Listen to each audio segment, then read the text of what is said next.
আমাদের অ্যানিভার্সারির 9 বছর পূর্ণ হলো কিন্তু 9 ডিসেম্বরে। যদিও অনেক দিন আগেকার ভিডিও। তো সেদিনকে আমি চলে গেছিলাম একটু মানিকতলা। তো সেখানে একটু ঘোরাঘাড়া করে এসে আসার পথে একটা কেকও নিয়ে এসেছিলাম। যেহেতু ভেজ ছিল, মানে মঙ্গলবার ছিল, আর সেই জন্য কিন্তু একটা ভেজ কেক নিয়ে নিয়েছিলাম। রিসেন্টলি মানিকতলায় একটা দোকান খুলেছে ভেজ কেক স্পেশালিস্ট, তো সেখানেই চলে গেছিলাম। আর তারপরে কেকটা নিয়ে এসে দেখি ঘরে এসে তানিশ এখানে ডেকোরেশন করছে। তো সব কিছু এই ডেকোরেশনের প্ল্যানটা ওরই ছিল কিন্তু। তো জাস্ট আমাকে একটা সারপ্রাইজ দেবে বলে, মানে আমাদেরকে একটা সারপ্রাইজ দেবে বলে।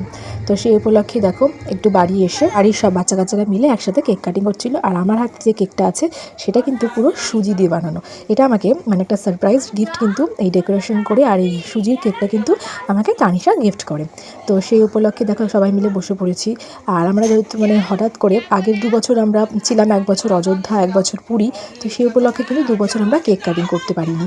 আর সেই জন্যই দেখো এবছর মানে 2 বছর পর, এই অনেক দিন পর আবার কেক কাটিং হচ্ছে আমাদের অ্যানিভার্সারি উপলক্ষে। মানে প্রতি বছরই কিন্তু স্মৃতিদের পরীক্ষা পড়ে যায় 9 ডিসেম্বরে, কোনো না কোনো পরীক্ষা মিস হয়ে যায়। তো সেই জন্য এবার প্ল্যান করেছিলাম এবার কোথাও যাব না, এবার কিছুদিন পরেই যাব।